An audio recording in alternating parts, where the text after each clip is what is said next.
6 மாசத்துக்கு முன்னாடி நான் செஞ்ச பச்சை முட்டை சோறு ரொம்பவே ட்ரெண்டிங் ஆச்சு. அதே இன்கிரீடியன்ஸ் வச்சு சீஸி எக் டோஸ்ட் நான் இன்னைக்கு செஞ்சு காட்ட போறேன். உங்க போரிங் ஈவினிங்க இந்த கிரீன் எக் சீஸ் டோஸ்ட் எவ்வளவு இன்ட்ரெஸ்டிங்கா மாத்துதுன்னு பாருங்க. மிக்ஸில 2 இன்ச் இஞ்சி, 6 பல் பூண்டு, 3 பச்சை மிளகாய், 5 சின்ன வெங்காயம், கொத்தமல்லி, கருவேப்பிலை, புதினா இது எல்லாத்தையும் அரைச்சுக்கோங்க. இந்த மாதிரி குழியான தட்டுல 3 முட்டையை உடைச்சு ஊத்திக்கோங்க. இதுல 1 டீஸ்பூன் உப்பு, 1 டீஸ்பூன் சில்லி பிளேக்ஸ், 1/2 டீஸ்பூன் மிளகுத்தூள், இது கூட நம்ம அரைச்ச கிரீன் பேஸ்ட் சேர்த்துக்கோங்க. இதுல ரொம்ப முக்கியமான விஷயம் கிரீமியான 1/4 கப் பால் சேர்த்துக்கோங்க. அவ்வளவுதான். நல்லா மிக்ஸ் பண்ணிட்டு சூடான தோசை தவால கொஞ்சமா பட்டர் தடவிக்கோங்க. இந்த மாதிரி நல்ல பிரெட் முக்கி உள்ள சேர்த்துருங்க. இப்ப அடுப்பை மீடியம் ஃப்ளேம்ல வச்சிருங்க. ஒரு 2 நிமிஷத்துக்கு அப்புறம் அடுத்த சைடு திருப்பிடுங்க. இதுக்கு மேல தாராளமா மொசரேலா சீஸ் வச்சுட்டு இந்த பிரெட் அதுக்கு மேல பிளேஸ் பண்ணிடுங்க. உங்ககிட்ட மொசரேலா சீஸ் இல்லனா நீங்க சீஸ் ஸ்லைஸ் கூட யூஸ் பண்ணிக்கலாம். சோ இந்த சைடு அந்த சைடு 2 நிமிஷம் போட்டு எடுத்தீங்கன்னா அருமையான green cheesy egg toast ready. பச்சை முட்டை சோறு எவ்வளவு பேர் செஞ்சுட்டு என்ன டேக் பண்ணீங்களோ அதே மாதிரி இந்த கிரீன் சீஸி எக் டோஸ்டும் செஞ்சுட்டு என்ன டேக் பண்ண போறீங்க. அவ்வளவு ஃபிளேவர்ஃபுல்லா இருக்கும். அடிச்சு சொல்றேன்,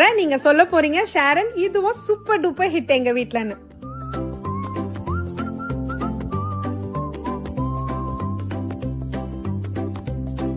இதை கட் பண்ணும் போது அவ்வளோ ஸ்பாஞ்சியா சாஃப்டா ரொம்ப சாட்டிஸ்ஃபைங்கா இருக்குங்க. ஸோ கண்டிப்பா எல்லாரும் ட்ரை பண்ணிட்டு எப்படி இருந்ததுன்னு எனக்கு சொல்லுங்க.